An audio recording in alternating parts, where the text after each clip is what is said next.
Hi guys, welcome back to the channel. I'm with John. John, how you doing? I'm good, thanks. We're with his famous Jeep, 99 Problems. You might remember this from seeing it in our dresser video. We kind of had a little bit of an issue with it getting stuck. I think John laundered it.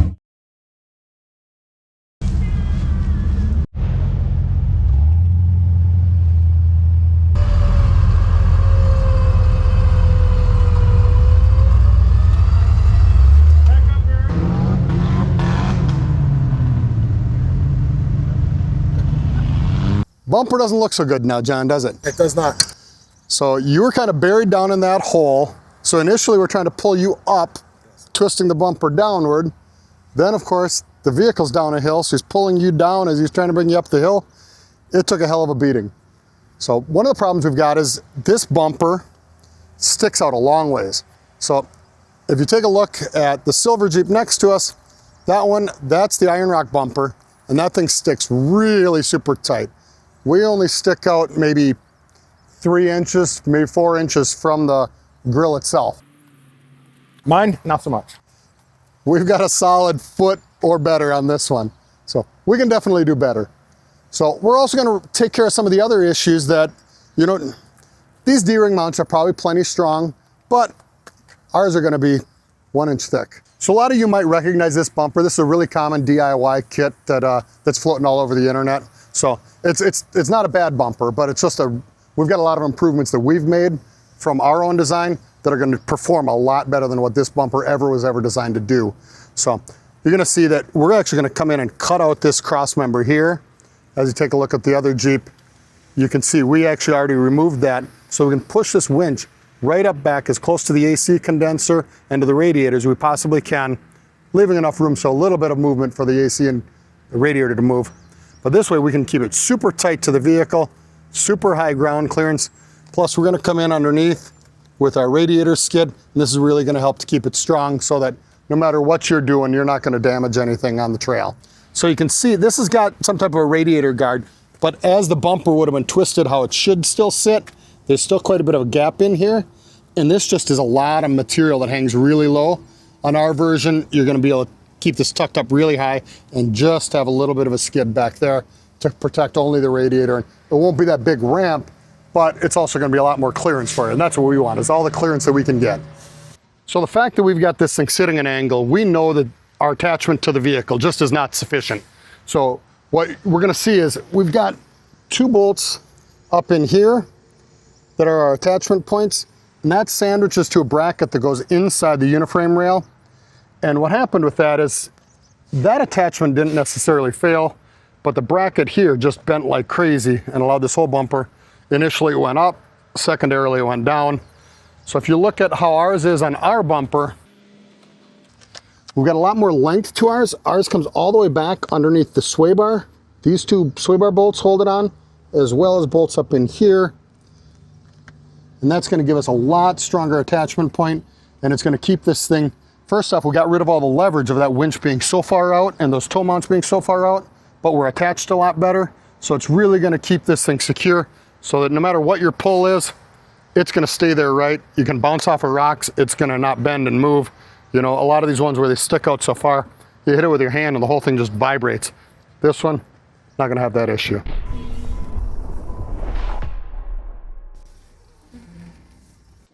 Little bringing her up, getting her back to kind of straight-ish anyways, so that hopefully our sheet metal moves back to where it's supposed to be. This is just a good example. Even you can come in here and get a camera angle from this side. You can see how much this whole bumper is twisting. So just another one with, hold on, that's good. With all the leverage that we've got here, we can see this side is still lower than this side. There's a lot of leverage out here, not a lot of anchoring to it. And again, we solve all that with the super stubby Iron Rock bumper. So another thing with this bumper is it's kind of a pain in the rear end for serviceability. We've got this brace here, but the nut that we need to get at is here. Well, no big deal if we could get at the top of it, but when you work at it from the top, the winch covers the nut and the bolt. So everything's difficult to get at. So this will be a much better system that'll be a lot easier to work on and a lot easier to install and remove.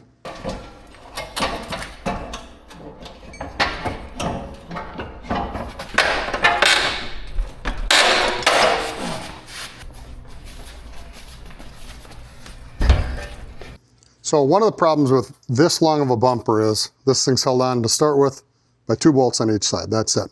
But secondly, you can see it tore here. This whole plate got bent because this piece at a minimum should have been longer so that it could have touched here and welded in. But of course that wasn't done. So makes it exceptionally weak when you're out there trying to really reef on it and pull on it and use it for toe points and winch points. Ours will be a lot better than that. Okay, now that we've got the grill off and the bumper out, now we've got to pull the whole header assembly out, and that way we can come in to start cutting this cross member out of here. But there's about 4 bolts that hold this thing on. One down here, a couple tabs up on top, another tab down here. Once those are all out, it's pretty frequent that these things are broken on a WJ, but work with what you got. So get it pulled out, and then we can move on to the next step. Okay, we'll pop out the road safety tab, give it a little press here, and pull it apart, and we're good to go. Sometimes these things get a little muddy. How does that happen, John? I have no idea.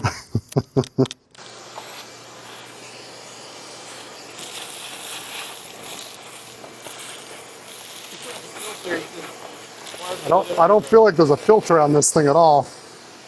Pull these 2 nuts off that holds our latch. They also hold these braces. So we're going to pull those braces off because you'll get new ones with the bumper. We won't be needing these anymore. But now we've got everything clear. We'll pull these bolts here so we can get this cooler out of the way. Then we'll be able to cut this out and relocate that cooler. And we just marked it down vertically, horizontally here. And we're going to come in with just a Sawzall blade. And we're going to come in nice and tall just so that we can come in this direction. That way we don't worry about coming in and hitting something going this way.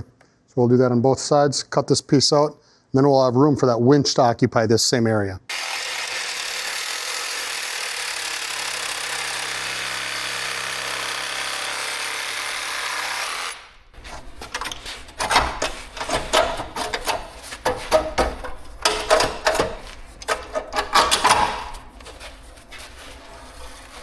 Look at all that dirt. So we've got the cross member out of there now. So we still have some sharp edges here, so we'll hit those with the grinder. That way, as we're working on things down the road, we don't end up cutting ourselves on that. But then we're gonna come underneath and we're gonna cut off this lower radiator support. So we're gonna come in right here, cut it there, same spot on this side. But you'll see, you look at all the damage that's on this. This one's obviously wheeled and wheeled pretty hard. So it's needed to protect the radiator, but our skid plate is going to be 1/4 inch thick as opposed to 1.5 inches here. So you're going to gain a lot of ground clearance on it, and it's going to be a lot stronger than what this was. So.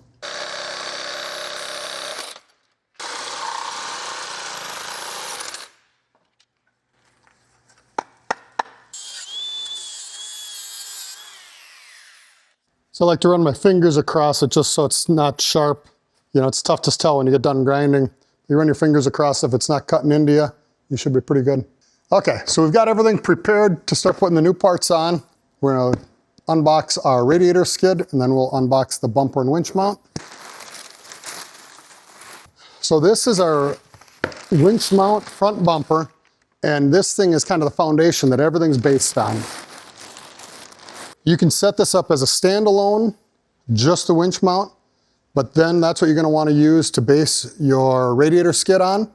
You can also add the wings on top of that, but you can also keep this, if you want to keep your rig OEM looking, you can pull off the factory plastic bumper, install this, put the plastic bumper right back onto it, and you'll just cut a couple holes for your D-ring mounts, and that way you keep that kind of stealth OEM look. Okay, so we've got our winch mount all sitting here, got all of our hardware out and ready to go. So we're going to use some nut plates and some backer plates on anything that attaches to that sheet metal. Otherwise, it's going to be a factory mounting location that we're using. So what we're doing is we're coming in here with the factory tow hook mounts. So there's going to be 4 total locations for that. We're also going to tie into the factory sway bar mounts. So there's going to be 4 additional mounting locations there. Plus we've got these additional 2 holes here that we're going to go into. That's a factory drilled and tapped hole. Plus we actually have 2 bolts that come through the D-ring mount directly to the side of the uni-frame. And we want to do this so that you've got 16 different mounting locations tying this thing back to the chassis. We know that these things are put through a lot more force than what factory ever allowed with the little tow hooks that sat here. These things are going out there into the deep mud, or they're going into rock crawling, or they're running a winch and pulling somebody else out. So there's a lot of force on here.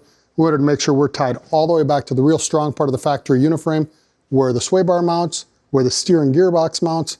So we know we've got a ton of strength. We know that this thing's going to be incredibly durable for you. It's going to be really rigid. So we'll start putting it on, start drilling some holes. As I'm seeing now, I didn't quite grind far enough back, so we're going to come in and grind a little further on there. That way this thing slides in nice and tight. And then another thing to mention too is before this thing gets in there all the way, we're going to put these carriage bolts in place. So I'm going to throw that in. And we'll just quick throw a hex nut on it just to make sure they don't rattle out on us. Okay. Thank you.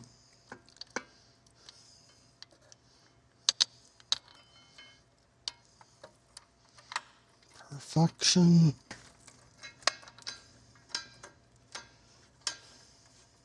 So we've got everything just kind of snugged up a little bit so that you can let go, John. So now it's going to hold itself in place. Now we can come in, make sure everything's lined up. And with these factory holes, it's going to be really nice because we know we're going to be really, really close to where they should be. But now we'll adjust it, make sure everything's good. That way we'll come in and mount where these tow hook mounts were. And then we can start putting the nut plates in and start bolting that up. So most factory WJs didn't come with factory tow hooks. So unless you had the overland package. So we give you a nice meaty nut plate that's going to slide in here. And we'll come in from the underside, and that way we'll be able to bolt that up, and this will sandwich in between the uni-body and the nut plate, giving us a really, really strong connection. Just a quick tip for you. We're going to take our 10 mil bolt and we're going to just thread it into our nut plate before, just because they get powder coated or zinc plated either way. You just end up sometimes with a little bit of debris in there. So we'll come in, double check, make sure they go in nice and smooth. That way it's easy to assemble when we're laying underneath this thing. So you can see here that in 99 Problems, John actually relocated his washer bottle, put in an aftermarket one. Just normally they stick really low in here, and you start to go to a 32, 33 inch tire, you know, obviously with his 35s definitely, they'd end up rubbing and wrecking those things. So you relocate it, get it up and out of the way, and that's a real good tech tip for you. So we're getting everything bolted up underneath here, and we're noticing that we've got one bolt hole that's actually not drilled. So it wasn't a factory hole, and I'm not sure exactly why. This rig's a 1999, so maybe it was some production change they made in there, or God knows if somebody broke it off and ground it off flush, and I can't tell the difference. But one way or another, we're going to end up skipping one bolt, but we're still going to have 1, 2, 3, 4, 5, plus 2 more here. So we're still going to have 7 bolts holding this side together, 8 holding this side together. I'm real comfortable with that. This side does have the factory hole. I'm not sure why it doesn't have it on the passenger side. Now we're going to drill the couple holes in on each side to tie these D-ring mounts directly to the uni-frame.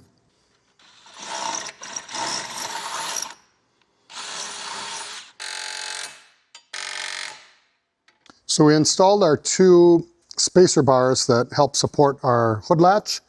And we did have to do a little bit of bending custom on this, just did it in the vise, no big deal, because of the transmission cooler that was added here. So I kind of brought it out just a little bit higher than what it originally was.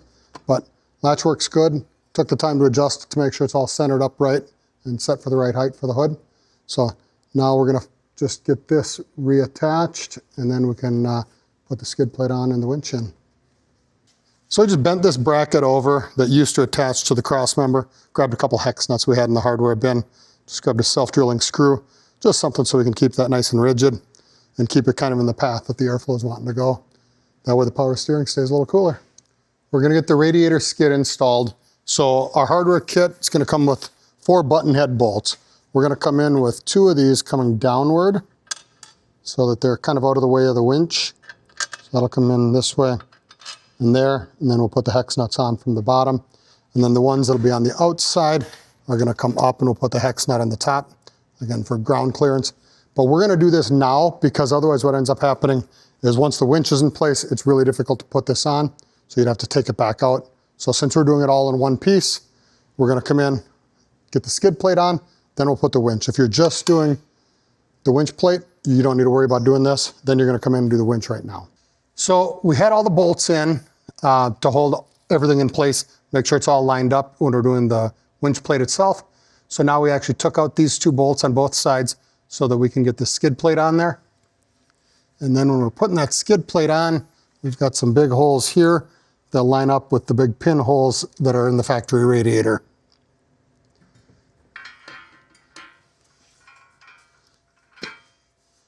those lined up.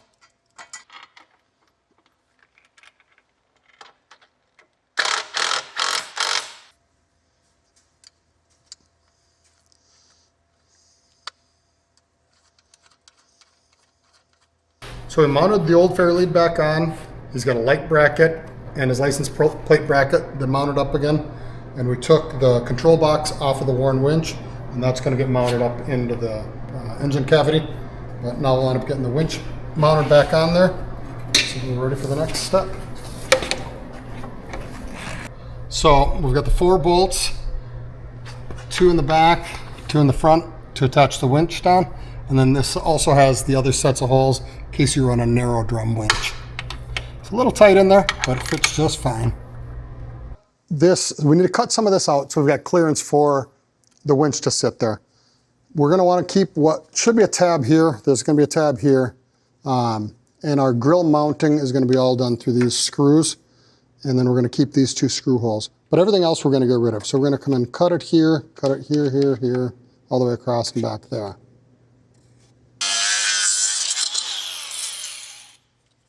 Carefully pick ground up.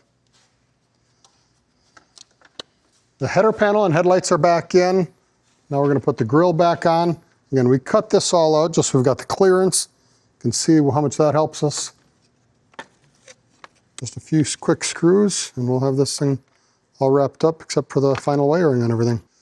So it's all assembled. Everything's all set to go as far as the basic install goes. There's a couple other things that we're going to do to it. Our free spool lever sits right here, so we could either cut this out, but for a cleaner job, what we'll do is we'll unbolt this cap and we can rotate this forward about 40 degrees. That way that free spool will sit right here where we can get at it. And then right now we still haven't got the control box back on. So with this application, what we'll do is probably mount this control box back into here somewhere. It'll fit in there and we can either connect there or we'll set up a wireless control, or we'll relocate the actual control mount back out into the grill so that we can still get at it. But that'll be just a couple little finishing details we'll do after the fact. But otherwise, what do you think, John? I love it. I love it a lot. It's much cleaner than it was. A lot tighter to the vehicle. A lot of those spots where we're coming into those dips or coming up to that rock wall, you're gonna have a lot more clearance and you're gonna be able to get in there without banging that bumper into everything. I guess I will. Follow us on the socials and like, subscribe, and comment. If you've got any comments on it, leave those for us and we'll try and get back to everybody. Thanks a lot. We appreciate it.